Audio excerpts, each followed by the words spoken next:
So today's show is going to be really, really good. I am joined by the breakout star for BWR of 2023, the man who is the cruiserweight champion, the man Mm, who's obviously going to be facing Amir Jordan this week. And I'm sure indeed. Have I forgot anything? No. Well, me and Derice on Sunday for the carnival belt. Apart from that, I think you hit everything there, bro. There you go. There you go. So we've got lots to talk about. But first, intern, roll the intro.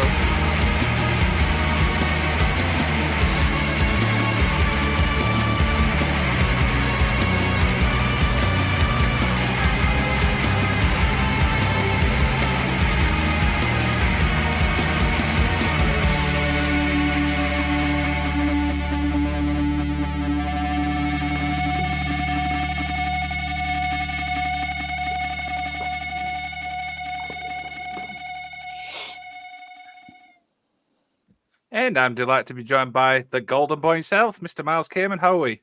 I'm good, man. Thank you for having me. I appreciate the message to get me on it. Absolutely. It's always a pleasure to have a golden boy, right? How's the week been for you, my man? It's been good. It's been long. As we were saying just before, it's been a long day, but I'm happy to come on here and just chat some random stuff. I'm excited. There you go. Anything exciting this week, or is it just the usual stuff? Just the usual. Got a couple of shows coming up on the weekend. I'm looking forward to those. But yeah, just steady away, getting my workouts in, getting ready for the shows. Just got a spray tan as well, so that's I'm a little bit more orange than usual. But apart from that, yeah, it's good little week. So we're 2 minutes in, and Myles Kayman has admitted he's got a spray tan. Yes, but it's bad because I just got a tattoo about a month ago, so I didn't want to mess it up. So I haven't got the tattoo done, and there's a massive white patch on my arm now. So hopefully no one notices that because I'm staring at it right now. It's really bad, but hopefully we get away with it. There you go. But of course, yeah, obviously today's obviously about you, really. We've got obviously loads of stuff to talk about. I say this to obviously everybody. If there's anything I ask you don't feel comfortable talking about, you just say next question, we move on. Does that sound right? Sounds good, man. Sounds good. So I was looking through obviously who you've been trained by, and an interesting one which caught my eye first was Kip Sabian. Talk about obviously how that came about. So I actually don't know when I think I remember the first time I met Kip, and it was at a Hope show, and this was before he was even a coach. I was like, Kip seems really nice. I kind of want to get to know him a little bit. And then the opportunity came up for Hope Wrestling in Batley, where he was the head coach. I was like, well, I got to go. Like he's one of the best guys in the UK scene at the time, and obviously a lot of knowledge there. So I was like, I gotta train with him. And then we had some very similar mindsets in wrestling. So I think he gravitated towards me, and I gravitated towards him, and that kind of developed a friendship from there. That went through from wrestling through to lockdown and continues to this day. Excellent. Obviously, we've been in AEW. Do you still keep in contact with him? Yeah. So, if anything, we grew closer during that time. So, obviously, when he went to AEW, there was a bit of time where he was just getting used to life in America and stuff like that. I just let him be. But then once the lockdowns happened, that's when we started to get closer. So, we'd always play Warzone and all those games during lockdown. We were playing 6-7 hours a day. So that's when we really bonded, was after he actually signed for AEW. Awesome. So then obviously the other person, which a lot of people mention, is Nathan Cruz. Was this after or before Kip? This was just before, but they also intertwined slightly. So I went to NGW for the first time, I'm guessing 2018, and he was the head coach there, Nathan Cruz. And then it kind of, again, similar to Kip, it developed from there. We had very similar mindset in wrestling. So Nathan gravitated towards myself in that regard. And then I would either train once or twice a week, so I'd alternate between the two. So they kind of overlapped, I'd say, during that time period. Awesome. And obviously, speaking of Nathan Cruz, I want to talk about this match from obviously December, which is, of course, the cage match. I was obviously there in person. Talk about the build-up to this match and what it was like. It was cool because it was my first real opportunity of building a story. Especially on the indies, there isn't too much opportunity. There's only very specific chances you get to really develop a story. A lot of it's cold matches where you got a match, you wrestle it, you do whatever you want in that moment. But this was a real good opportunity for both of us to really put our mind to it and think, okay, what story can we tell? Where do we want to go with this? What what cool stuff can we do within this? And we had a lot of time to do it as well. I think we had like 4 or 5 shows to really tell this story. And that I feel very fortunate on the indies to get that, because again, you don't get many opportunities to have that time. It's a cold match most of the time. So it was a very good learning experience to start thinking, how do we tell stories and why do we do certain things? Why do we do stuff there? Yeah. Very fun build up. Of course. And was this your first time obviously in a cage match? Yeah. First time in a steel cage match. It was quite a daunting experience. I remember before when we got there, before the doors opened, I got a little feel because they had to obviously practice to put up the cage and stuff. And once I was in there, it was like, this is really weird. I'm not used to being surrounded by the steel beams, and they had no give. Like getting thrown into them was not one of the most painful things in my life, but it was definitely painful. My forearms took a beating, and there's nothing. You can't pretend with that stuff. That was real. Yeah, I was obviously there in person. It was an absolutely great match. Thank you very much. Was there less pressure because obviously you were in a match, obviously with somebody you've obviously trained with, or were you just as like nervous? So I think I said this on a podcast I did last week. It's weird. It's not that I don't get nervous for matches anymore, because certain situations I do, but because I'm so used to, right, I'm wrestling now, let's go. That was a very similar mindset of like, okay, we've had this build, but now it's time to just do it. Now it's time to just get out there. Let's tell the story. And because it was a match that is very Myles, Kayman and Nathan Cruz is very sports entertainment. It was not so much a nerve-wracking feeling. It was like, okay, I can't wait to do these moments and do my character. It was more excitement, I'd say. But I think just because of the reps that I've had, that moment was less nerve-wracking than I experienced in previous situations. But I can't really put my finger on it as to why. But yeah, it was definitely more excitement than nerves. Awesome. And yeah, and then obviously is New Gen obviously part of the NGW, or is it obviously BWR as well? Could you repeat that? Sorry. So yeah, New Gen, Rogan and Vusic. Is that? Do you meet these guys obviously in NGW or BWR? Yeah. So the first time I met them was definitely NGW. I think the premise of that group, obviously New Gen, after lockdown, after NGW went away, the idea was, okay, we got the old vets, we got those guys, the established guys, and we've got these younger talent. Let's put them together and let's see what they can do. And that worked for NGW. And then at BWR, they very similar. Like, let's put you guys together because clearly there's some form of chemistry with that group. So let's make the most of it and use it in BWR as well. And I think, obviously, apart from Vusic not being in the group of BWR, I think it's worked very well. Yeah, absolutely. You mentioned BWR. Now you have obviously was the breakout star of the year for obviously the last year. How was that? Yeah, that was cool. It was really cool to see that, because especially with BWR, especially with most companies I've wrestled for, it's been a very I start there more lower down the card, having to almost fight for opportunities. So it meant a lot to me for the work that I've put in to actually be kind of recognized for that. So that definitely meant a lot to me, because like, oh, they've actually noticed the hard work I put in. They've acknowledged it. Okay, that's like my reward for the effort that I'm putting in. And it was just a cool feeling to get to see that on Twitter when it got announced.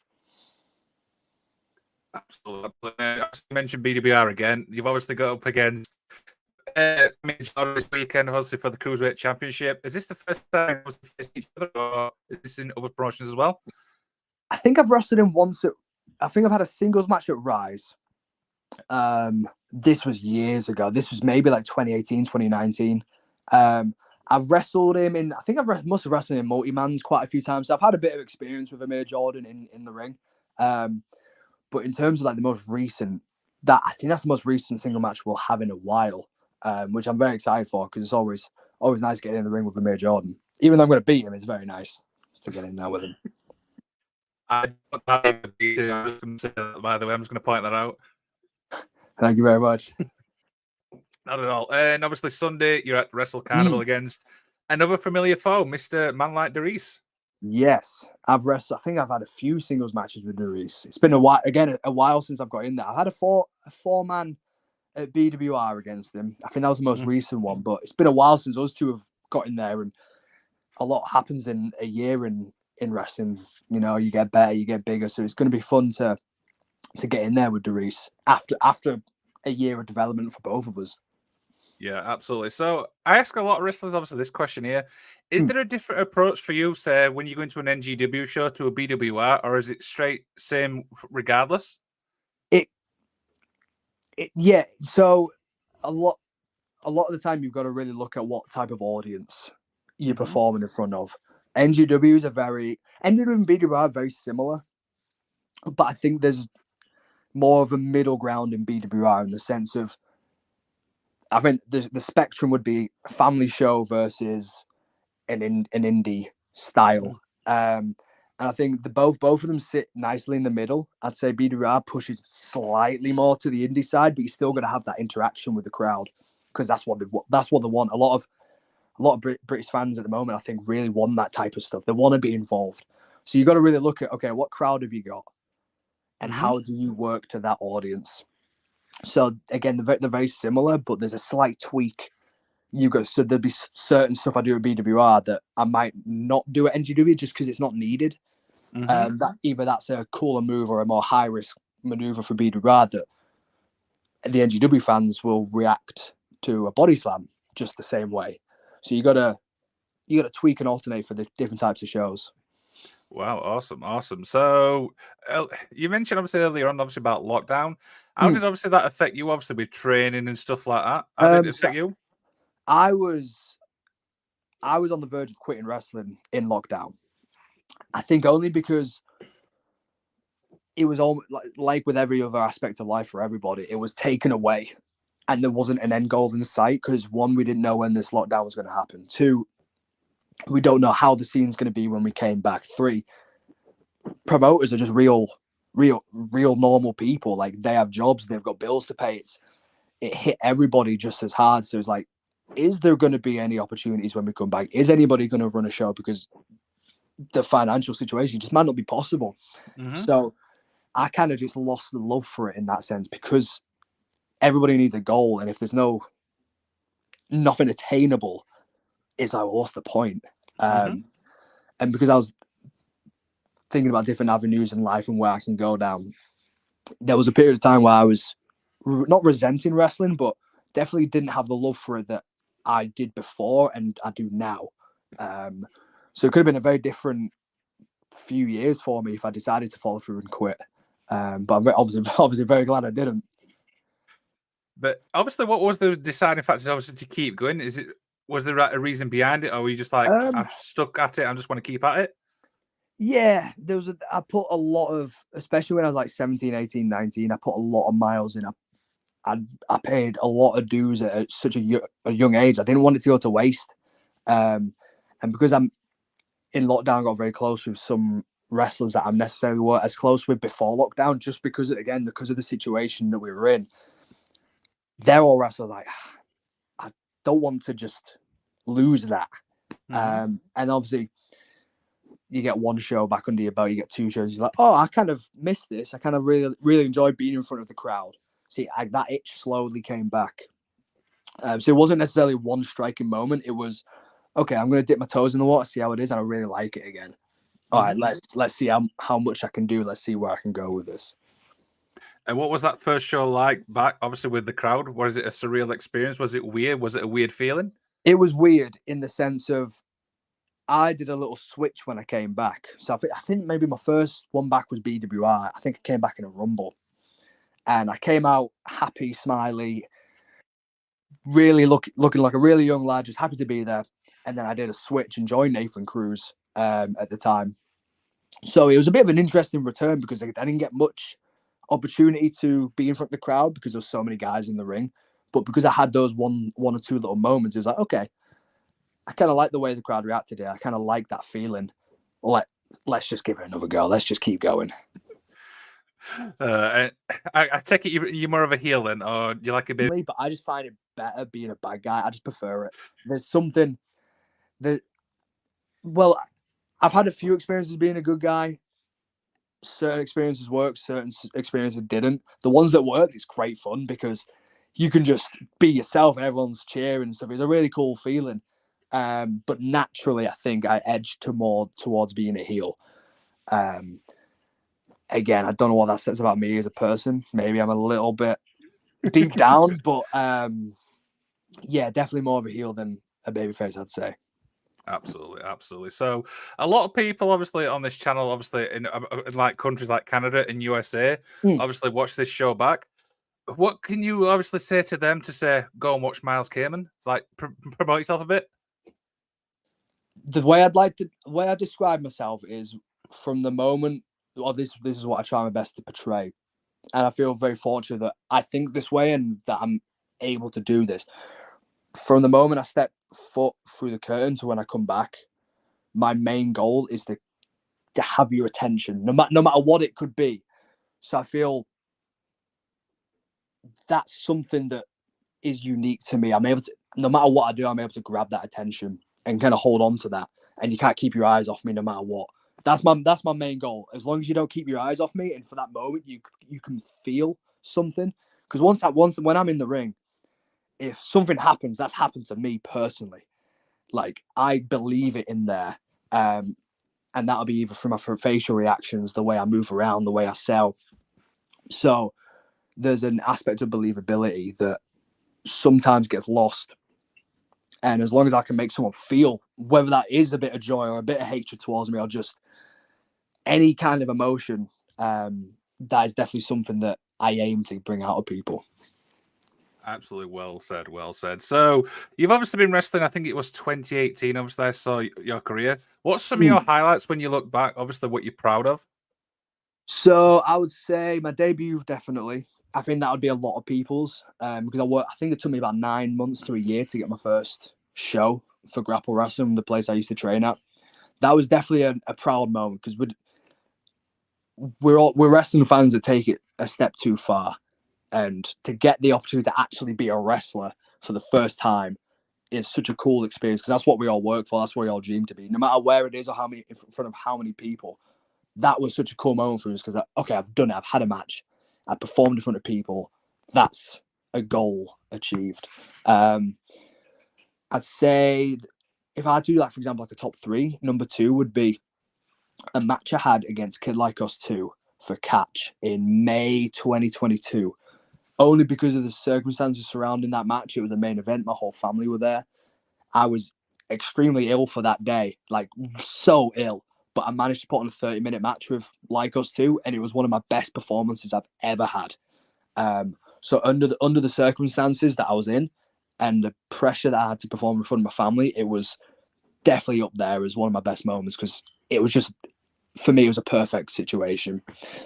Number three, I'd say the NGW match, being put in a main event and the biggest NGW show they've ever run, being told, okay, you guys are going to be in the main event, go do your thing. That was a very proud moment for me, because it showed me they trusted me in that position, which I think every person would appreciate. They'd be like, hey, you guys go do your thing. We trust you to do this.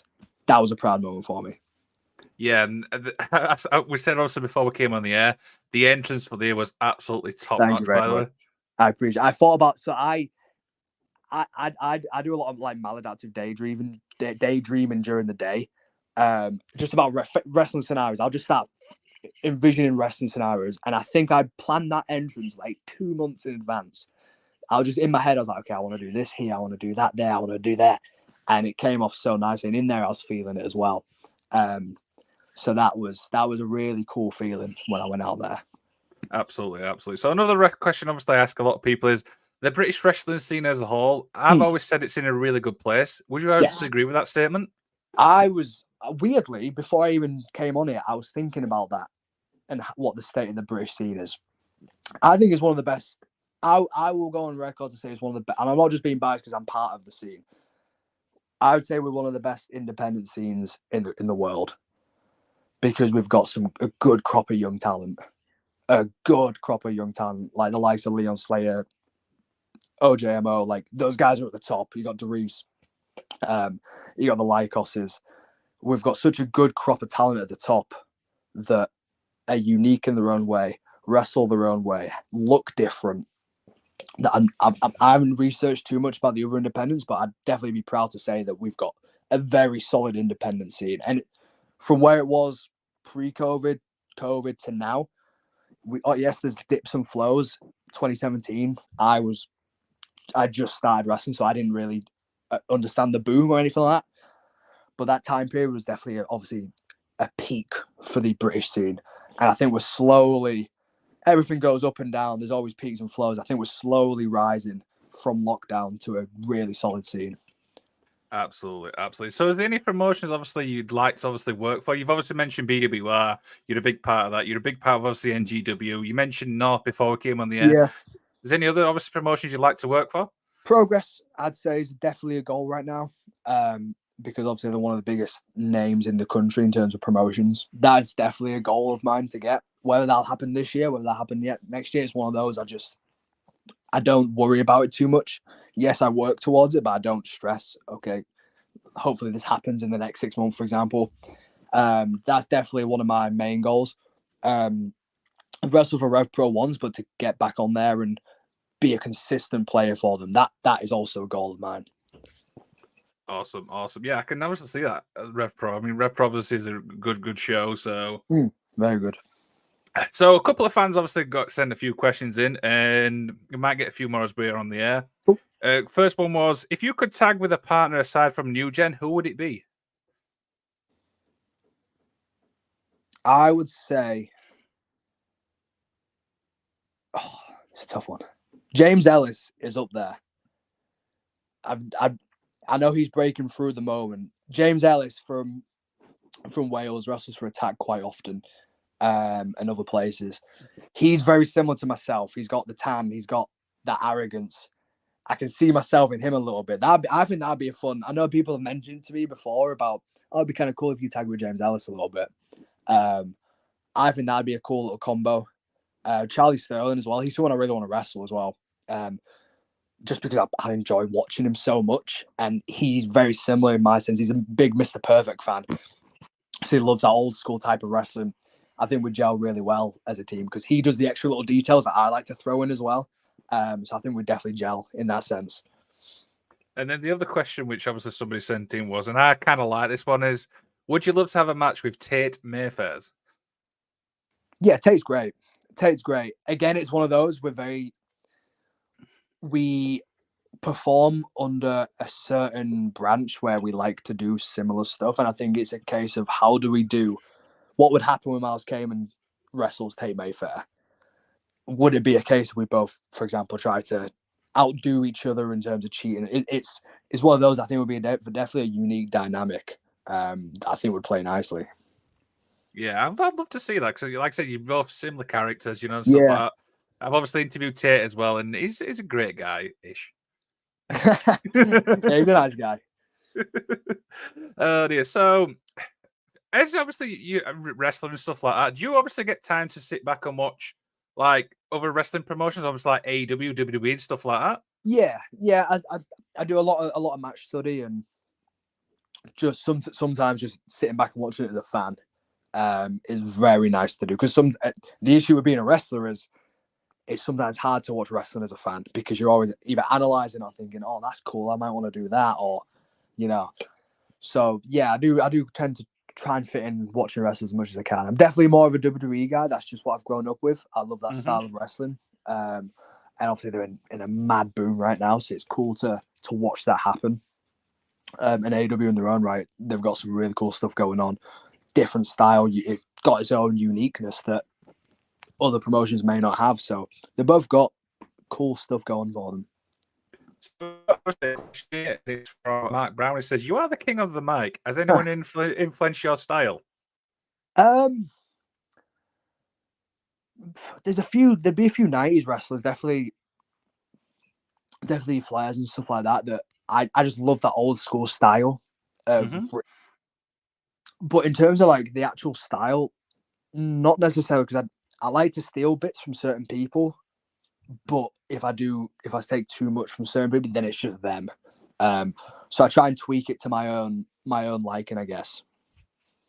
There you go, Mark. Hopefully that obviously answers your question. So next one I've got is, what do fans not know about Myles Kayman? That's a tough one. That's a broad question. In terms of what? In terms of wrestling, or I'll let you answer that yourself. that's in a any tough way you one. want. That's oh god. Wow.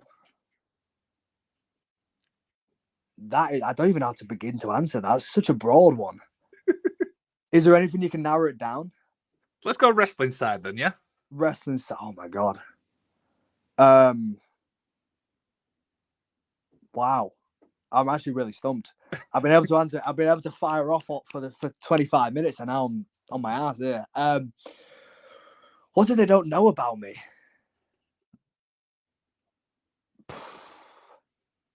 I don't want to give a dead answer, but I'm really I've got a stumped. I used to referee, I guess, or like I had to referee. That's a really boring one though. Here we go. I break easily in the right moments when I'm wrestling. There's moments where I cannot hold my laughter in. Can you give us a prime example? I did a rumble for Rise at the start of January, and I slapped one of the wrestlers called Dara Diablo has no hair.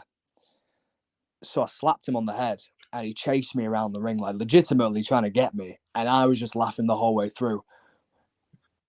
But then I did that another 10 times in that match. I just broke 10 more times. So in the right moment, I really have to like bite my lip a little bit and try and not break. But sometimes, if I ever start checking the turnbuckle, that's one of my tells, because it's an easy hide. I'm like, oh, that turnbuckle looks a bit loose. I'm just going to shove my face in there slightly so no one can see. That's something they don't know. If I ever check the turnbuckle, you know what I'm doing.